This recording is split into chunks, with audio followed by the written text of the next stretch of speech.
दोस्तों आपका स्वागत है आपके ही अपने यूट्यूब चैनल में। अगर आप कम समय में अच्छी इंग्लिश बोलना चाहते हैं या समझना चाहते हैं तो ये वीडियो खास तौर से आपके लिए है। अगर आपको इंग्लिश में कुछ भी नहीं आता तो बिल्कुल भी घबराने की बात नहीं है। मैं आपको अंग्रेजी समझना सिखाऊंगा, बोलना पढ़ना सारी चीज़ एक साथ सिखाऊंगा। दोस्तों आज की क्लास में हम एक स्टोरी के माध्यम से इंग्लिश को रेडी करना सीखेंगे। तो चलिए वीडियो को स्टार्ट करते हैं। आज का हमारे वीडियो का टाइटल है टिट फॉर टैट, यानी कि जैसे को तैसा। Once there was an elephant. Once there का मतलब होता है एक बार, वाज मानी था, एन मानी एक, एलिफेंट का मतलब होता है हाथी। एक बार एक हाथी था। दोस्तों ये पास्ट टेंस है। He daily went to a pond to drink water. He मानी वे, डेली का मतलब होता है हर रोज, वेंट टू का मतलब होता है जाना, अ पॉन्ड मानी होता है एक तालाब, टू मानी को, ड्रिंक का मतलब होता है पीना, वाटर का मतलब होता है पानी।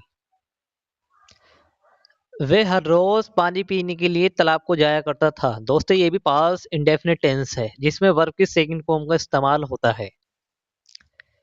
ही stopped daily at a tailor's shop. He मानी होता है वे, स्टॉप का मतलब होता है ठहरना, डेली का मतलब होता है हर रोज, एड मानी पर, ए मानी एक, टेलर्स, टेलर्स का मतलब होता है दर्जी की, शॉप का मतलब होता है दुकान। तो दोस्तों इसका क्या मतलब हुआ, वे हर रोज दर्जी की दुकान पर ठहरता था। The tailor gave him something to it. The tailor यानी कि दर्जी, गेम मानी होता है देना, हिम मानी उसे, समथिंग का मतलब होता है कुछ वस्तु, टू मानी को, इट मानी खाना। दर्जी उसे यानी कि हाथी को कुछ खाने के लिए दे दिया करता था। दोस्तों ये भी पास इंडेफिनिट टेंस है। One day the tailor was absent. One day का मतलब होता है एक दिन, द टेलर यानी कि दर्जी, वाज मानी था, एब्सेंट का मतलब होता है दुकान पर नहीं यानी कि अनुपस्थित। एक दिन दर्जी अपनी दुकान पर नहीं था। His son was working there. His का मतलब होता है उसका, सन मानी बेटा, वाज मानी था, वर्किंग का मतलब होता है काम कर रहा, देर मानी वहां, उसका बेटा वहां दुकान पर काम कर रहा था। दोस्तों ये पास्ट कंटिन्यूअस टेंस है। When the elephant came to his shop. When का मतलब होता है जब, द एलिफेंट यानी कि हाथी, केम मानी आया, टू मानी को, हिज मानी उसकी, शॉप मानी दुकान, जब उसकी दुकान पर हाथी आया। ही pricked his trunk with a needle। ही का मतलब होता है उसकी या वे, प्रिंग्ड का मतलब होता है चुभोना, हिज मानी उसकी, ट्रंक का मतलब होता है सूंड, बित का मतलब होता है से या सांप, आ मानी एक, नीडल का मतलब होता है सुई। उसने उसकी सूंड में सुई चुभो दी। दोस्तों ये पास इंडेफिनिट टेंस है।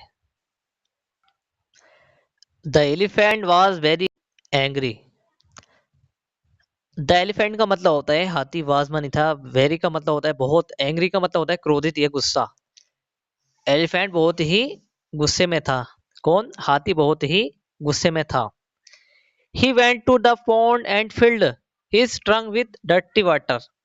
ही मानी होता है वे, वेंट टू का मतलब होता है जाना, द पॉन्ड का मतलब होता है तालाब, एंड मानी और, फिल्ड का मतलब होता है भरना, हिज मानी उसकी, ट्रंक का मतलब होता है सूंड, विद का मतलब होता है के साथ, डर्टी का मतलब होता है गंदा, वाटर का मतलब होता है पानी।